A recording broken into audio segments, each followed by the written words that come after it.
Welcome to ChessWhiz TV, episode 397. I'm your host, The Wiz. Today we're going to play a really weird chess variant where the bishops move diagonally and the knights can jump. It's called chess, but I already had an episode called Chess where we played chess except it was chess. So now, chess, where chess is like chess and then chess, we're playing chess. Okay, let's go play chess.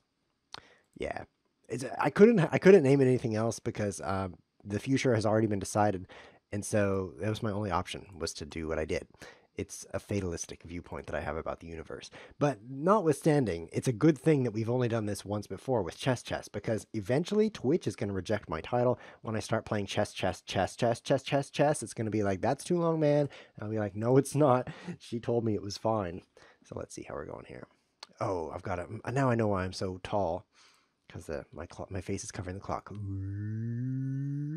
Perfect. Nice going. I messed up my stream view, like 40 days ago, and I'm too lazy to fix it. So if you look at the recent episodes, they're all, ooh, cool, I can play F4. If you look at the recent episodes, they're all like the chessboard is up in the corner like this. Let's bring this thing down a little bit. You know what I mean? That's better. And it's all, oh, E5. That's a very holy move.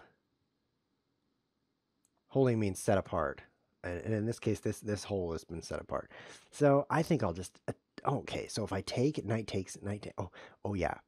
I like the way this looks.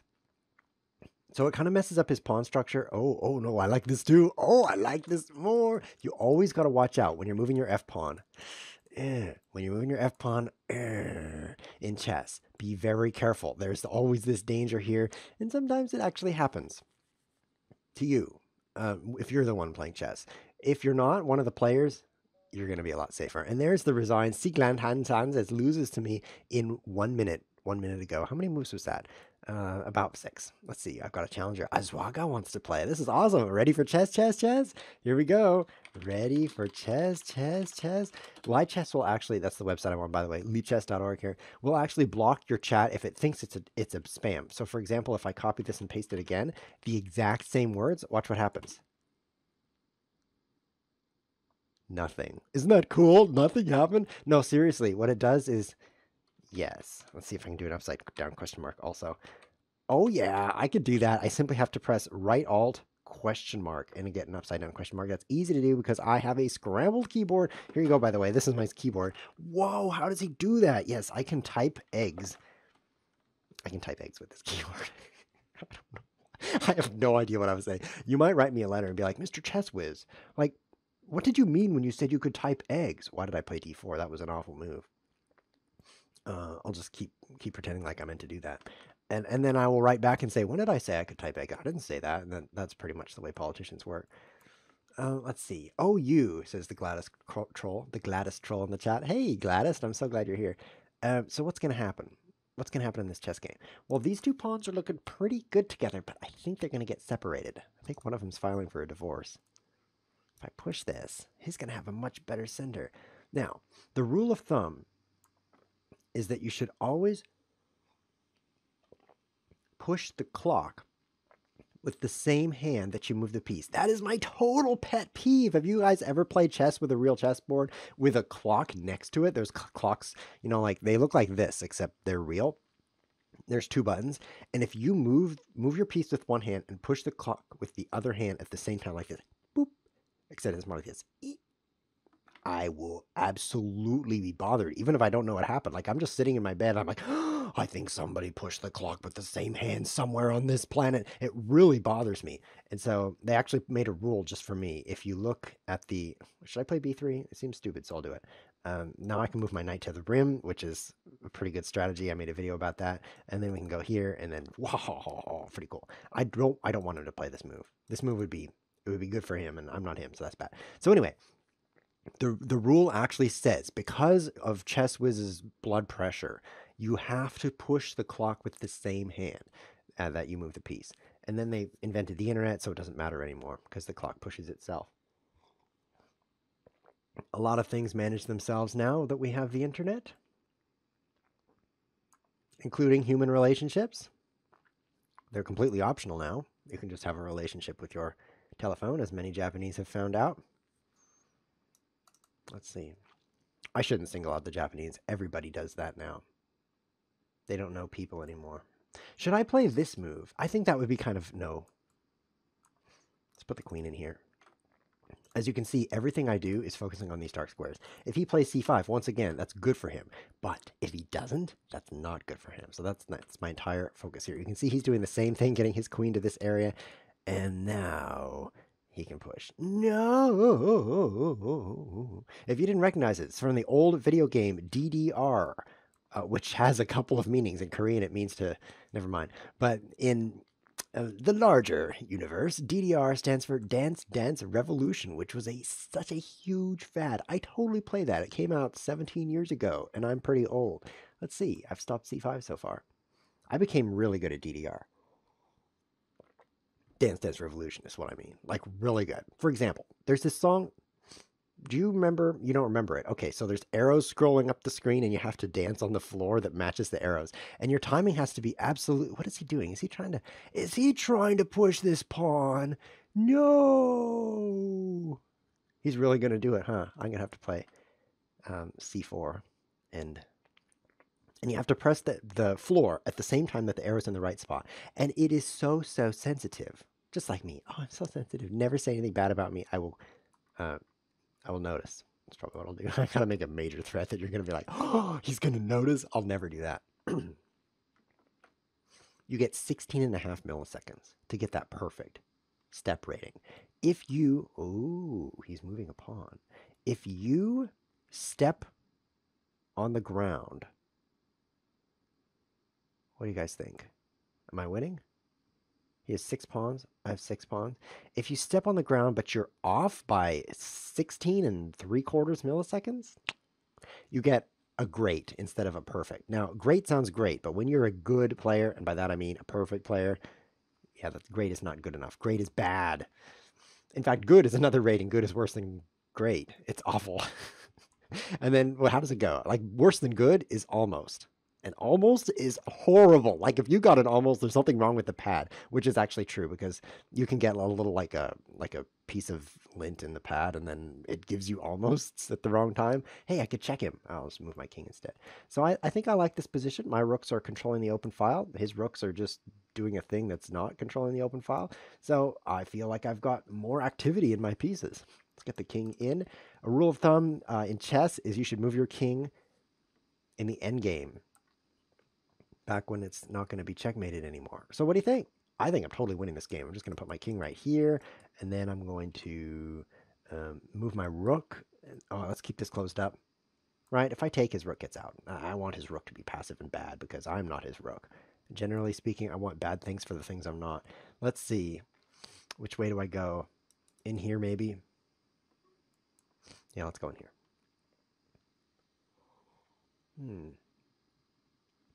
16.5 milliseconds. That's just so little time. In fact, it's 165 thousandths of a second. I'm kind of out of words now. Like, I guess I'll just take all these pawns and win because check. Should I check? Should I take this? Yes, I should. Why wouldn't I take such a delicious pawn? Yeah.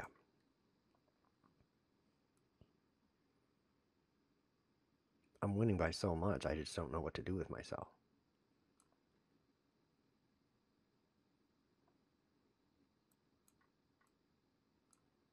I'll take this first. Oh, and then I'll take this. And now I will promote a new queen. Delicious. Let's see if he can do anything about this queen. I don't think so. I think he's pretty much going to allow me to remarry here.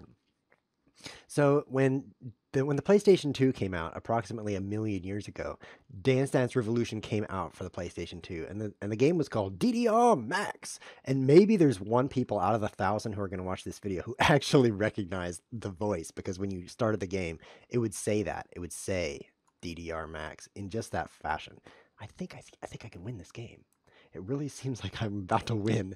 I might be overlooking something. Like maybe I have a heart condition and I'm going to faint. Nope, he resigned. I win.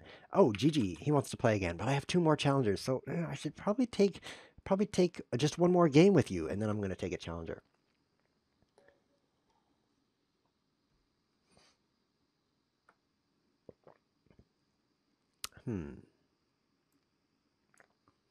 And then after DDR Max, the next one that came out, I'm going to ban this guy in the chat. Where's my ban move? Do I just ban user? There we go. Oh, there's a ban button. I'm such a moderator. If you've never been an internet moderator, you don't know what it's like. It is so thrilling to have the power to ban other human beings. You should try it sometime. Let's see now. F3 is what I like to do, because I was just explaining how you should never move your F pawn without. Ooh, so what if he had taken this? I'm like, oh yeah, take that, and then wham, wham, wham. It would have been pretty scary. Good thing that he didn't do those things. Is there still a concern that he might do them?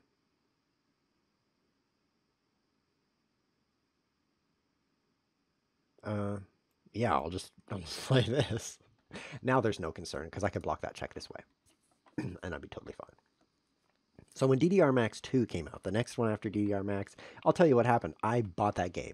Oh, and I was so good at it. But let me tell you, I'm about to get to my brag. I know it takes like 20 minutes for me to get to my brag because I'm a slow bragger, but it's going to be worth it. Should I move the knight, or should I just castle, or should I move the bishop? Bishop is the thing.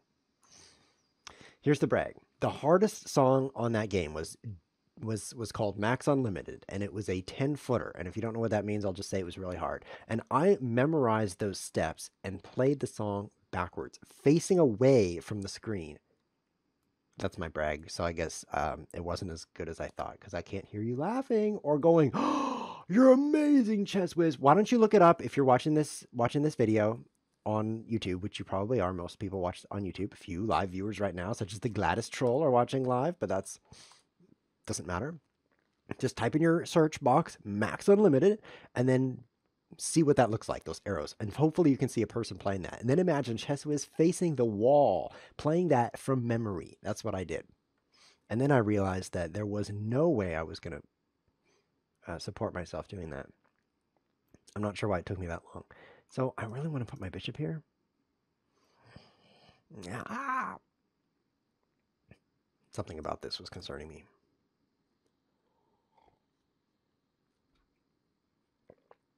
Let's see. He doesn't want to push. He doesn't want to take. Ah, he doesn't want anything. That's perfect. So I was trying to play. Let's just this. I also have this move. No, I don't. Let's get all the things on this file here. You see, that was very clever of him to goad G6. That's a word, because let's move my king over here. Because now that it's a clock. B5, horrible move, but now I can play this. Oh, my bishop has moved to a new location. Are you scared? I hope you like vocal sounds that aren't actually words, because that's kind of what I'm focusing on right now. I don't know what to do. I'll just keep spinning around. Uh-oh. What if he plays D5? After forcing my bishop back here. 1, 2, 3, 4 attackers. I could get my bishop stuck.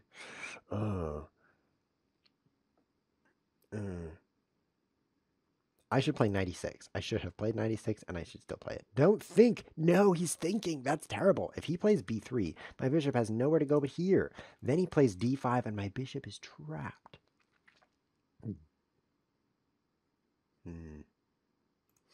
Take. Bishop still trapped.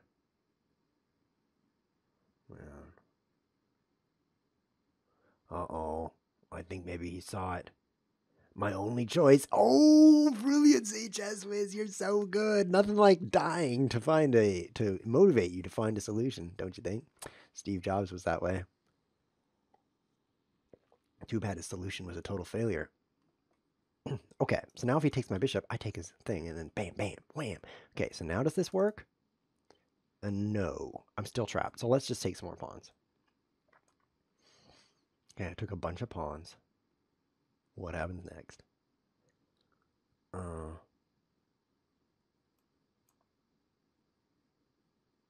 I don't know what I'm doing. I think that might have been a horrible move. What if he takes me?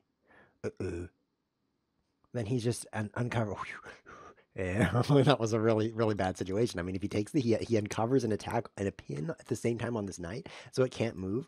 Plus, then he's, I can't, he's attacking this, and then wham, wham. Oh, it's just a very whamful. But fortunately, he didn't do that either. I appreciate your bad moves. Okay, so knight is going to come up here. He's running out of time now, which is good. Let's see. That was smart. I played a smart move. And then he moves there.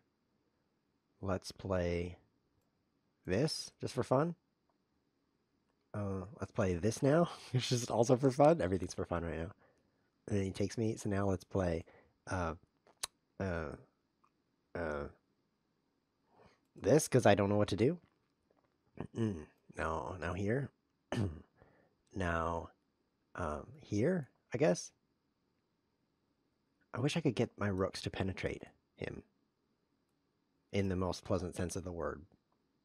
Let's move my knight over here. Let's gang up on this pawn. Come on, pawn. You're going south. Should we trade? Do some trades here? Yeah, and then we'll get the queen to this file. Oh, I have 22, whatever I have, 22 somethings. That's a lot better. Let's do the queen over here. And then the rook. Oh, this is going to be, like, I could check him. Oh, okay, so is this smart? That looks pretty good. What's going to happen?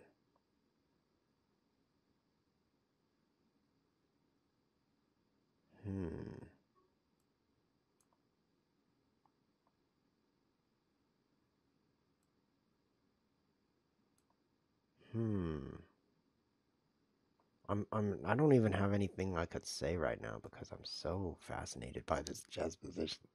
It's just really fascinating me. Let's go here.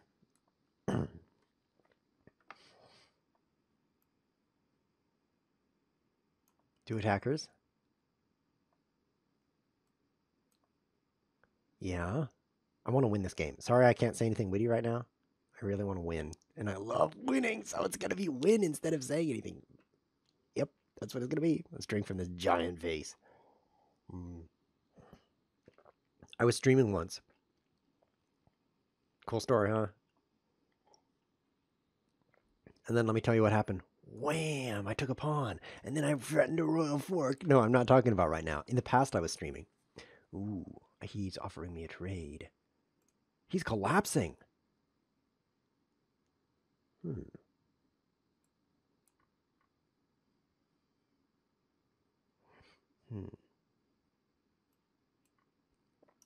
Threatening this move. Threatening this move and this move. One, if not the other. You know what I mean? Knights aren't as good as rooks. Kind of struggling here. Let's take this one. Guarded by the rook. I have a lot of pawns. I need to turn that into a lot of wins here. Move there. I've got this check if I need to, and then I'll push this. And I'm guarding over here. This endgame looks okay. 5 pawns against 1, and I'm down a knight. Really interesting.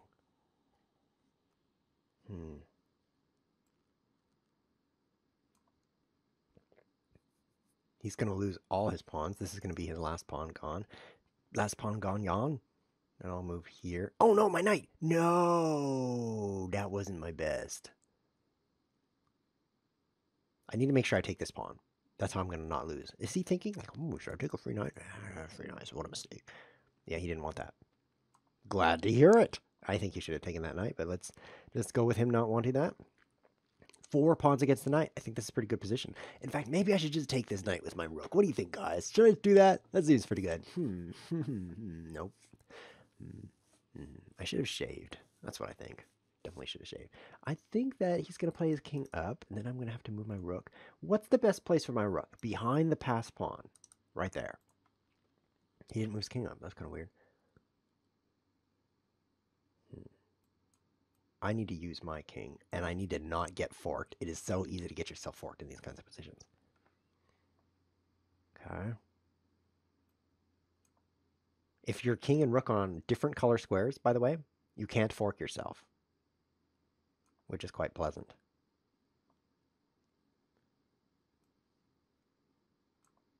Because the knights, this is a really interesting thing you can learn about chess right now. Who would have thought you would have learned something about chess? Not me. I'll just go back here because I didn't like if I push and then he checks me, which forks off that pawn. He's still checking me. So this would be dangerous. Dangerous right now because I'm on the same color squares. Oh, great.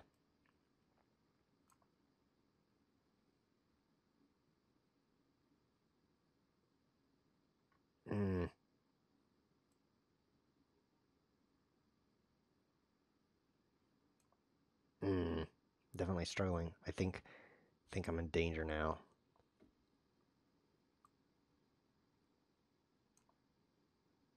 Yeah, I misplayed it. But if I don't lose, that would be nice. Think I'm going to lose? I don't think he can win even if I lose all my pawns, but I'm going to try to get his knight at least for this pawn, and then we'll have a draw. What's happening on my wrist here? Twitch! Smichaels is following me. You already were following me, Smichaels. That's just weird. Don't run out of time, ChessWhiz. Go here. I have 2 seconds left, so that's plenty. And let's go here, where I can't get forked. Is he just going to take this? He probably should. I mean, you can't win rook and knight against rook, so you might as well take the pawn, I think. And now...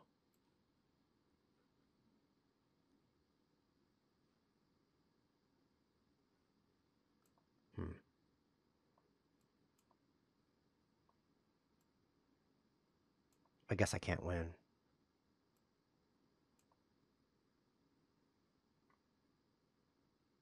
I'll offer you a draw.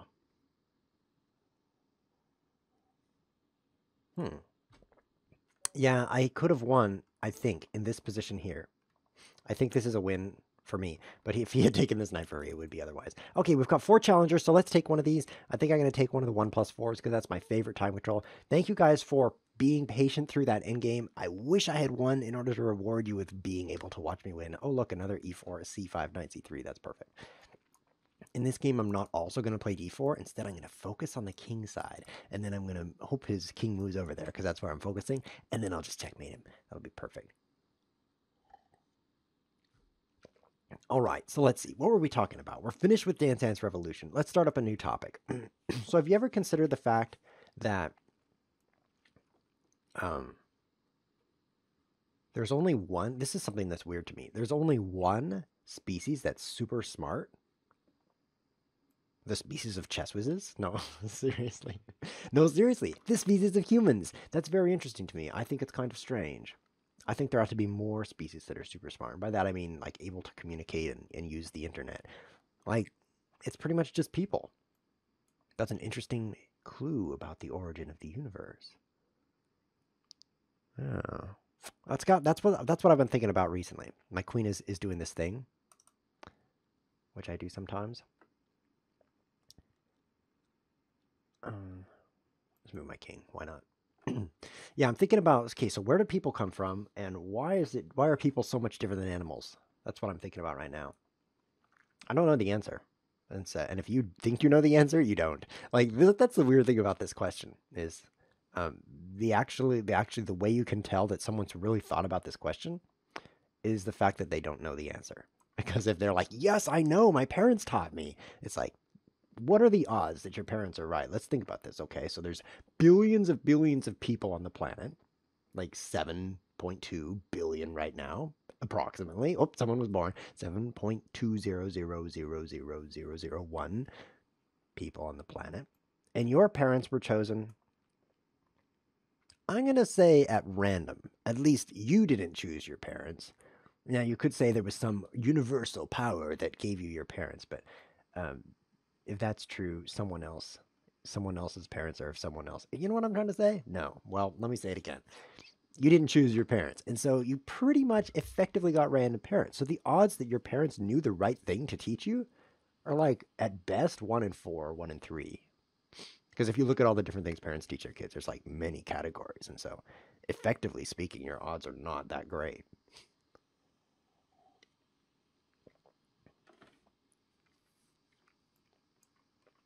I think I just got a free pawn. Fantastic. I don't think this was a great plan for him. Like, I'm going to send my knight into enemy territory. We'll get captured, and then he will be winning.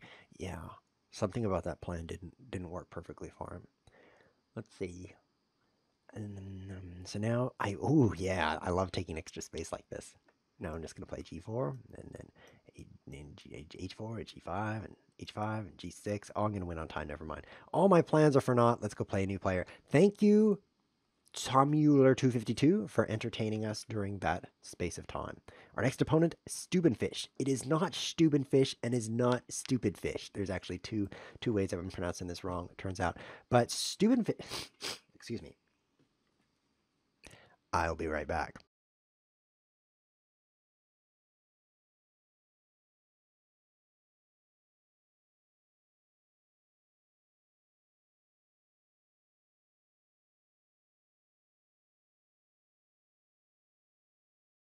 All right, where was I? Yes, Stubenfish is actually one of the world's best Horde chess players. And if you don't know what that is, Horde chess is this chess variant where one side gets only pawns and lots of them. It's a pretty cool variant if you've never seen it. You can play it on this website, lichess.org. Just go under play and then create a game in the corner, and then over here, you choose variant Horde.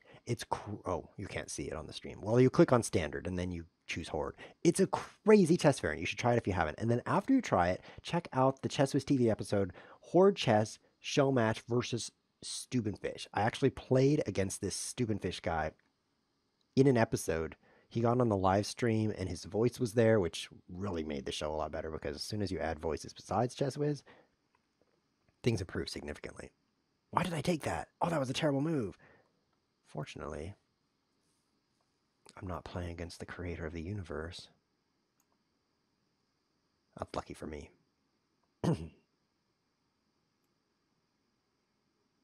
Or is it not lucky? It's very, very difficult to find luck. I have met every position on that spectrum. Let me explain what I mean. I've met people who say there is no luck, that everything has been predetermined or is controlled. And then I've met people who say, yeah, your life is pretty much 100% luck. Like, okay, so let's take, for example, I do something that gives me a nice benefit. Like, for example, I buy a massage chair. I did that, by the way. I bought a massage chair. Let me tell you, it was the best decision of my life. One of them, anyway. There was, oh, look at that free night. What is he doing, man? Crazy. I take this free night. Yeah, it's a chair that gives you a massage when you sit in it. You do have to sit in it. It's not that good, but you sit in the chair. And then, okay, so that was a great decision. And then the result is, I get a massage, right? So that seems like a cause and effect. Of course, it is a massage from a chair. So, yeah, it's not like the best massage you could have, but let's be honest, it's pretty good. So, the perspective of someone who says that's just, oh, I love taking things, I'll take this, that's just luck, would actually say that that's just lucky that I got that chair. Like, think about it.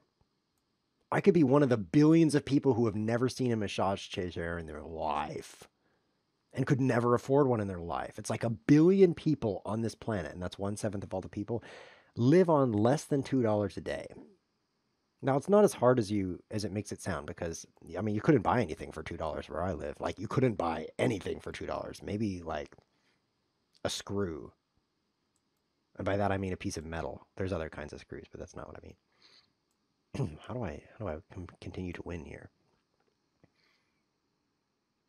Keep moving my things. He has the 2 bishops, so I have to watch out. How come I'm not ahead of piece? Oh, he took a bishop. I guess I'm not the most brilliant person on the planet. I'm like, oh, free knight. Half an hour ago, I thought I was getting a knight. And then, not so much. So I'm trying to trade a pair of bishops. That's very good for me because 2 bishops against a bishop and knight, it's an advantage for the bishops. Taking off that pair is actually beneficial. Okay, now this definitely looks like a delicious queen. Now, the knight, maybe I was confused, but I don't think I'm missing anything on the queen. He resigns. Stupid fish. Are you sure that you're spelling that right? Are you sure it's not stupid fish? Because come on, man. That was one of your best moves ever. Could you say I got lucky? I was lucky that he ever sat down to play with me. Such a fish actually sat down. Fish is actually a slang for a really bad chess player. Like, you're such a fish. That's actually a thing. Maybe you've never heard that before. Another one is wood pusher, which harkens back to the ancient days when people's chess pieces were made out of literal wood, which comes from trees. Can you believe it? Yeah, wood doesn't really exist anymore, except for like, nah, it really doesn't. We just use plastic and internets now. We don't need wood. But in the old days, chess was made out of wood, if you can believe it. I don't even know how you like sent the wood over the internet. It's crazy. But anyway, wood pusher is someone who just like all they did was push their wood, if you know what I mean. And it didn't have the same connotations that that means today. I mean, if I walked to someone on the street, I'd be like, dude, did you push your wood last night? He would not be impressed. So the meaning has somewhat changed, but the general idea is that you're a bad chess player if you're a fish. That's what I'm trying to say. Okay. An important comment from Mango Town Plaza. He says, Stupidfish equals Horde Master. Stupidfish equals Horde Master. Yeah, you should watch that episode. But actually, the other comment is the one I meant to read out, which is, you did not choose the size or convulsions of your brain just as much as you didn't choose your parents. Exactly. If you do anything smart, you have to be like, whoa, that was so lucky that I got this brain that did that smart thing. It's kind of a, yeah. It's kind of a ripoff, actually. It's like, can I not take credit for anything just because, like, I have a good brain, and so I have to sit around my entire life and be like, yeah, that was my brain again. Yeah, I didn't do that. That was my brain too. Look how great my brain is. I'm so lucky. Yeah, that's the way life works. It's too bad, but it's actually kind of nice because it's better than having a bad brain. Sitting around and be like, I'm so unlucky. Look at my brain. Look what my brain did again. Look, my brain is drinking alcohol again. Stupid brain. Life is like that too. Let's see. Is that still not free? I could take this. I have options here. Well, brain, what do you want to do?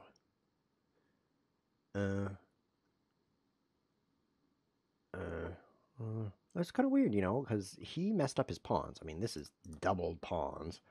But on the other hand,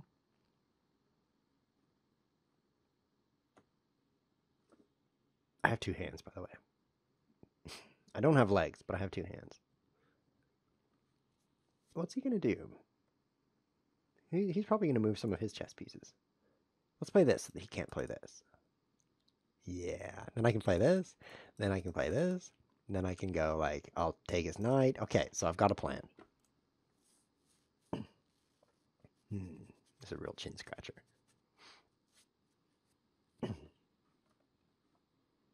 Magic wielding flying tree has a comment in the chat. Is he doing things on this file?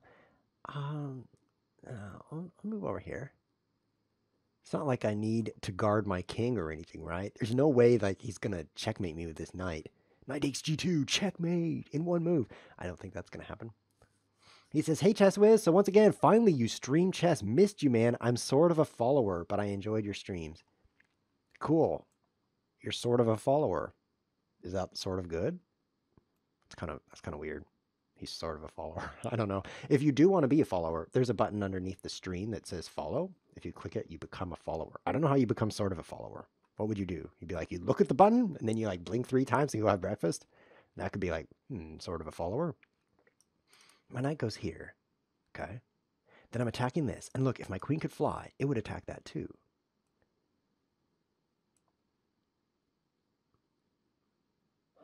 Jump, I mean. If my queen could fly, I would just take his queen or his king.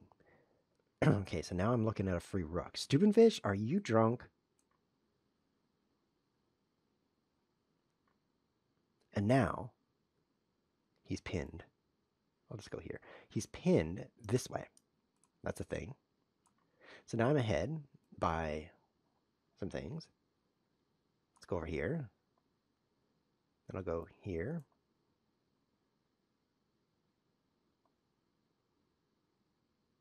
Then I'll go here. Just get some extra time on the clock. So yeah, the position's kind of close, like this pawn attacking this pawn, but they're not really attacking because pawns are dumb. And then like this pawn and this pawn. Okay, so there's an open. What I'm trying to say is closed positions are good for knights. I guess I just should have said it instead of been like, look, there's some things on this chessboard. Like, yes, closed positions are good for knights. I have a rook. He has a knight. Now, rooks are better than knights, but look, my rook can only do this, and his knight can jump. So you have to make a position that's good for what you got. It's a good rule of thumb in life. Make a good position that's good for what you got, because nobody else is going to do it for you. I've learned the hard way that if you sit around waiting for other people to make things good for yourself, this might not happen. In fact, it probably won't happen. But the problem is, you might actually start blaming other people. Like, why don't you make my life better? Turns out that's not the way to do it. You have to make your own life better. Tough luck for those of you who want to sit around and let other people make your life better. It's just not the way it works.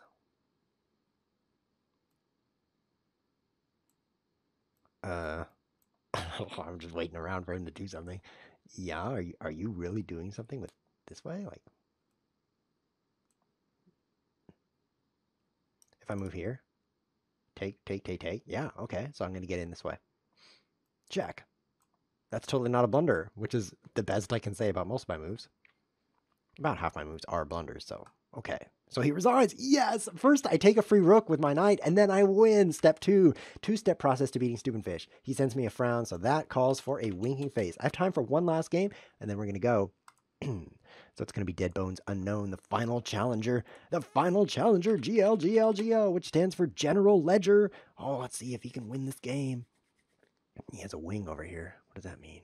It means he's a generous donor. He's a supporter of this website. Oh no, I'm terrible at regular chess. Good. I won't type good. That would be mean. I'll just think it. Good. It's so good that he's terrible at chess. Because that's exactly what we're playing, and he's my opponent. Perfect. This is going exactly according to plan. The problem is I am also terrible at regular chess. We haven't played chess on this. I mean, look at the YouTube channel. Look back to previous episodes. We haven't played chess in like 2 or 3 months. We've been playing these crazy, stupid variants, and so I don't know what I'm doing either. But there's a trick I like to use in this opening, the exchange friend, where I put my knight here. And the purpose of that, here comes your chess lesson of the day.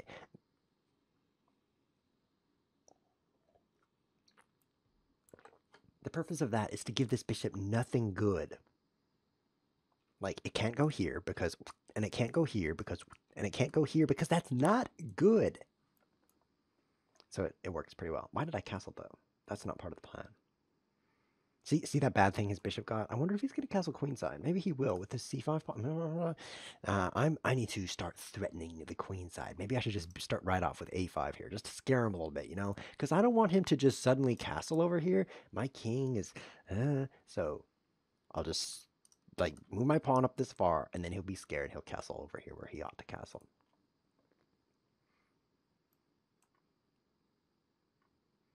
There's a real argument going on in the chat, but fortunately, I have a short attention span, so I don't have to pay any attention to it. I'm going to play h6, I think. No, I'm going to play knight g6. Knight g6. I do not like the way I've set up this position. I like the way how his bishop has nothing good, but then he has a lot of different things pointing in this direction. Maybe the knight isn't pointing exactly like that, but it's kinda, and that's making me uncomfortable.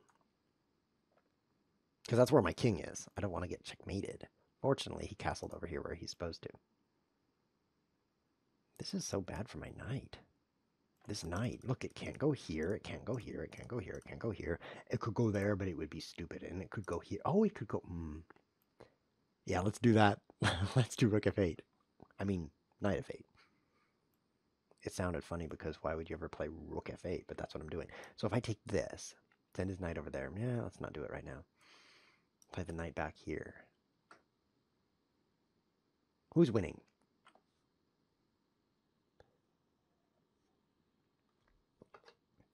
He's probably winning. Interesting thing about this pawn chain. This is my pawn chain, and this is the base of the pawn chain, which is where he should proverbially attack. The rule of thumb is to attack a pawn chain at its base. So he could go like this, and then, as he's attacking it, you don't always attack a pawn chain at its base, actually. Sometimes you just, like, checkmate the opponent instead. But his pawn chain is pointing this way, kind of weird, and it leaves this pawn somewhat vulnerable. So I wonder if this is actually a weakness for him here in the center.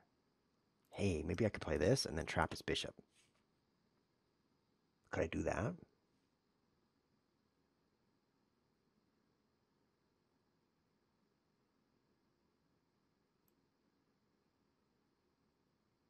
What if he played queen f4?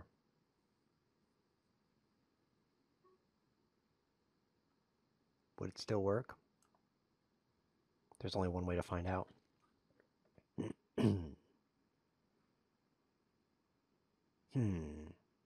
This feels like Crazy House. Okay, this will work. In Crazy House, I would maybe play this this move. In Crazy House, you can add pieces to the board during the game, which sounds like cheating, because Crazy House is cheating. Oh, yeah, that's fine. I didn't notice this move at first. And so then I thought, oh, he's got a pin, which is pretty silly, but I'm a hallucinator, so it's pretty normal for me. Now, I'm almost checkmating him. If I have the flying queen, he says, ouch. What have I captured now? I have 3 pieces. He has 1. Okay, so he just traded 2 pieces for 2 pawns. That's pretty good for me. I'm going to win. Have I won all my games? I don't remember. It's the nice thing about getting old. The other nice thing is you can watch the same movie over and over. And at the end, you're like, that was a great movie. What's it called again? Have I seen that before? GG. Yeah, being old has its benefits, that's for sure. We will not have an episode next week because it's Christmas Eve, but the week after that, we're going to play another awesome chess variant. It's going to be Timid King chess. We've played a lot of variants where the king can't really do its normal things, like it can't move or it can't capture things. We're going to play a hybrid of that. In this next variant, the king can't capture things that are attacking it, but it can still capture things that are not attacking it. Interesting in-between of the in-between of the in-between of the variant right there. I'm looking forward to that. I hope you enjoyed today's episode because I sure did. This has been ChessWhiz TV. Thanks for watching.